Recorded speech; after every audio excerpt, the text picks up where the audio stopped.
తెలంగాణలో గ్రూప్ 1 ర్యాంకర్ల తల్లిదండ్రులు రోడ్డెక్కారు. పిల్లల భవిష్యత్తులో రాజకీయాలు వద్దంటూ కన్నీళ్లు పెట్టుకుంటున్నారు. 3 కోట్ల రూపాయలు ఇచ్చి ఉద్యోగాలు కొనుక్కునే స్థాయి తమకు లేదన్నారు. అసత్య ఆరోపణలతో మనోవేదనకు గురి చేయొద్దంటూ వాపోయారు. ఇక ఆరోపణలు చేసేవారు ఆధారాలతో నిరూపించాలంటూ డిమాండ్ చేస్తున్నారు.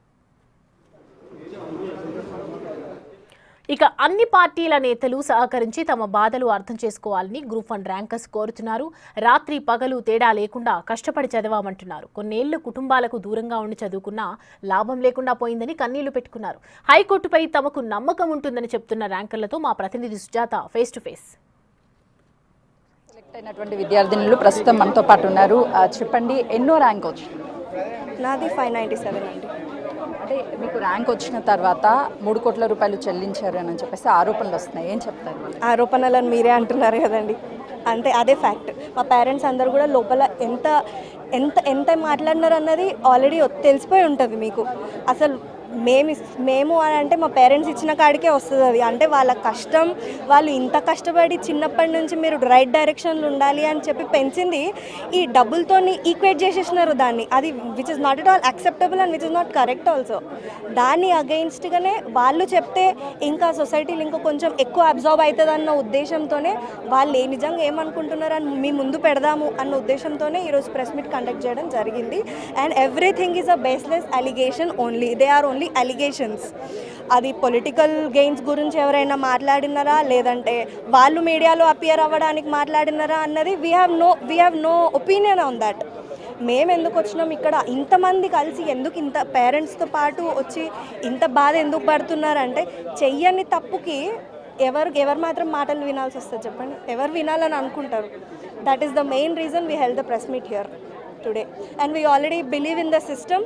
అందుకే మేము డివిజనల్ బెంచ్కి కూడా వెళ్తున్నాము. నిజం 200% మేము కష్టం మీద డిపెండ్ అయినాం కాబట్టే మాకు జడ్జ్మెంట్ మాకు కరెక్ట్గా వస్తుంది. మేము చేసిన దానికి ఫలితం వస్తుంది మేము ఎక్స్పెక్ట్ చేస్తున్నాం కాబట్టే we still believe in the system and we're with the government and the TGPSC also. 1లో సెలెక్ట్ అవ్వాలి అని చెప్పేసి ఒక డ్రీమ్ అనేది మీద మీ పేరెంట్స్దా, లేకపోతే ఎక్కడైనా ఇన్స్పైర్ అయ్యారు? యాక్చువల్లీ నేను మా డాడీ చిన్నప్పటి నుంచి చెప్పారనమాట, చదవడం డబ్బులు సంపాదించడం అంటే ఏదో ఒక పని చేసైనా డబ్బులు సంపాదించవచ్చు, కానీ ఏమంటారు మా డాడీ ఎన్సీసీ క్యాడెట్.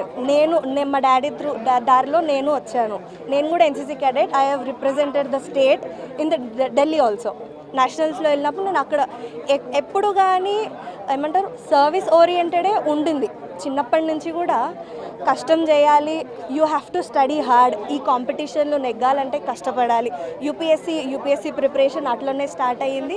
ఇప్పుడున్న గ్రూప్ 1 కూడా యూపీఎస్సీ దారిలోనే గ్రూప్ 1 వచ్చింది కదా, మన స్టేట్ ఫామ్ అయింది కదా, ఫస్ట్ టైం కదా గ్రూప్ 1. 100% మనకి ప్లేస్మెంట్స్ ఏమంటారు అవుతుంది, న్యాయం జరుగుతుంది అన్న దాంతోనే మేము వచ్చినాం. కాబట్టి ఇదంతా నెగిటివిటీ అవుతుంది కాబట్టి దట్ ఈస్ నాట్ కరెక్ట్ అని చెప్పడానికి వీఆర్ హియర్. చెప్పండి, అంటే ప్రతి ఒక్కరికి ఒక గోల్ ఉంటుంది. సో అది అచీవ్ చేసినప్పుడు ఆ హ్యాపీనెస్ వేరు ఉంటుంది. సో ఇప్పుడు మీ సిచ్యువేషన్ అనేది చాలా బాధాకరమనే చెప్పాలి. ఏం చెప్తారు మీరు? అంతే కదండి, మేము అందరము సిస్టమ్ని నమ్ముకొని నోటిఫికేషన్ పడ్డది కదా అని చెప్పేసి కష్టపడి చదువుకున్నాము. సో అంతా జరిగాక రిజల్ట్స్ వచ్చాక అపాయింట్మెంట్స్ వచ్చాక ఇట్లా ర్యాండమ్గా అలిగేషన్స్ ఇచ్చినప్పుడు అలిగేషన్స్ అందరికీ బాధ ఉంటుందండి. రానప్పుడు కష్టం మాకు తెలుసు, మేము కూడా ఎన్నో ఇయర్స్ నుంచి కష్టపడుతున్నాను. సో ఫెయిల్ అయినప్పుడు నాకు కూడా తెలుసు ప్రాబ్లం ఏంటనేది. కాకపోతే అలా అని చెప్పేసి మనము సిస్టమ్ని బ్లేమ్ చేయలేము కదండి. మనకి మార్క్స్ తక్కువ వచ్చినాయని సిస్టంలో కరెక్షన్ బాగా జరగలేదని చెప్పాం, మనం ఎక్కువ కష్టపడాలి. సో అలా అని చెప్పేసి మీరు అలిగేషన్స్ ఇచ్చినప్పుడు ప్రూఫ్తో చెప్తే బాగుంటుంది అని మా రిక్వెస్ట్ అంతే. సో ఎన్ని ఇయర్స్ డ్రీమ్ ఇది మీది? అసలు ఎందుకు మీరు గ్రూప్ 1 రాయాలి అనుకున్నారు? నేను ఎన్ఐటి వరంగల్లో చదువుకున్నానండి. నాకు స్టార్టింగ్లో నుంచే మా నాన్నగారి డ్రీమ్ అది యాక్చువల్గా. సో చాలా ఇన్స్పైర్ చేశారు వాళ్ళు. మా నాన్నగారు ఎక్స్ సర్వీస్ మ్యాన్ అండి, నేవీలో పనిచేశారు. సో ఇంట్లో ఫస్ట్ నుంచి కూడా గవర్నమెంట్ సర్వీస్ చేయాలనే భావంతో పెరిగాం. సో అలా అని చెప్పేసి నేను కష్టపడి యూపీఎస్కి ప్రిపేర్ అవుతున్నాను స్టార్టింగ్ నుంచి. ఇక్కడ నోటిఫికేషన్ పడగానే ఇది ఒక మంచి ఛాన్స్ అని చెప్పేసి, మన స్టేట్లో పనిచేసే ఛాన్స్ వచ్చింది అని చెప్పేసి కష్టపడి చదువుకున్నాం. ఎగ్జామ్ అయిపోయింది, రిజల్ట్స్ వచ్చాయి. మాకు 31 ర్యాంక్ వచ్చిందండి. సో అందరం హ్యాపీగా ఫీల్ అయ్యాం. బట్ ఇప్పుడు లాస్ట్ మినిట్లో అంతా అయిపోయాక 3 crores పెట్టి కొనుక్కున్నాము అంటే ఎక్కడ అవుతుందండి? మేము లోవర్ మిడిల్ క్లాస్ ఫ్యామిలీస్ నుంచి వచ్చాం. సో ఇది వెరీ ర్యాండమ్ బేస్లెస్ థింగ్స్ ఇవి. సో ఏం చేసినా కూడా ప్రూఫ్స్తో మాట్లాడండి అని అండ్ జ్యుడిషియల్ సిస్టమ్ని నమ్ముకుంటూ అప్పీల్కి వెళ్దామని అనుకుంటున్నామండి. మీరు ఒక సర్వీస్ చేసి ఆల్రెడీ వచ్చారు, ఎంతో కొంత కూతురు కూడా సర్వీస్ చేయాలి అని చెప్పేసి భావించారు. ఈరోజు మీ మీద ఇలా ఆరోపణలు వస్తుంది.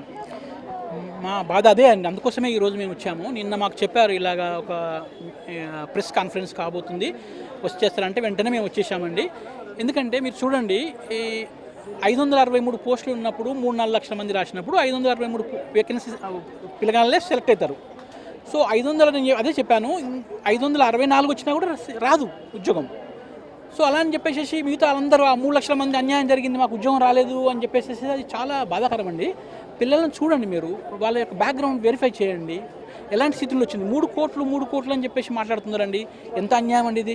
మనం ఏదో మన తెలంగాణ సాధించుకున్నాము, మనము ఒక అభివృద్ధి పదంలో వెళ్తున్నాం, మన పిల్లలు కూడా మంచి ఉన్నత పొజిషన్లోకి వెళ్తున్నారు అనే సంతోషంతోనే మేము ఇంత గర్వంగా ఫీల్ అవుతున్న టైంలో ఇలా మీ మీడియా ముందుకు వచ్చేసి ఇలా బాధపడుకుంటూ డిప్రెషన్కు లోనయ్యి ఇంత సెలక్షన్ అంతా అయిపోయిన తర్వాత కూడా రేపు ఏమవుతుందో అన్న ఒక బాధతోని సందిగ్ధంతో మేము బతుకుతున్నాము. మీరు నమ్మరండి, ప్రతి తల్లిదండ్రి చాలా డిప్రెషన్లో ఉందరండి. పిల్లలు నిద్రపోతలేదు రాత్రి కూడా. మేము ఇంత కష్టపడి చదివింది ఇందుకోసమేనా డాడీ అంటే అంటుంటే మాకు సమాధానం లేదండి. అంటే నేనేమంటే రాజకీయ నాయకులు ఒకటే రిక్వెస్ట్ అండి, మీరు మీ రాజకీయాలు పిల్లల మీద రుద్దకండి, మీరు పిల్లలను పావులుగా చేసుకోకండి. ఎంతో కష్టపడి చదువుకుంటున్నారు వాళ్ళు, వాళ్ళ జీవితాలను అన్యాయం చేయకండి. మీకు సహాయం చేయండి, ఏమైనా తప్పులు జరిగితే చూపించండి, ప్రూఫ్తో నిరూపించండి. మళ్ళీ మేము మా పిల్లలతో కూడా రాయించడానికి మేము రెడీగా ఉన్నామండి. మా పిల్లల మీద మాకు నమ్మకం ఉంది, వాళ్ళ కష్టం మీద మాకు నమ్మకం ఉంది. వాళ్ళు మళ్ళీ రాష్ట్రానికి కూడా రెడీగా ఉన్నారు. కానీ అన్యాయంగా మీరు అనకండి, అట్లాగా చాలా బాధ అనిపిస్తుంది మాకు. అంతే అండి. రాజకీయాల కోసం పిల్లల భవిష్యత్తు ఆడుకోవద్దు, కష్టపడి సాధించినటువంటి ర్యాంకులు డబ్బులు చెల్లించారంటూ మా మీద ఆరోపణలు చేయకండి దయచేసి అని చెప్పేసి అటు సెలెక్ట్ అయినటువంటి విద్యార్థినులతో పాటు తల్లిదండ్రులు కూడా తమ ఆవేదన వ్యక్తం చేస్తున్నారు. కెమెరామెన్ హరీష్తో సుచత, హైదరాబాద్.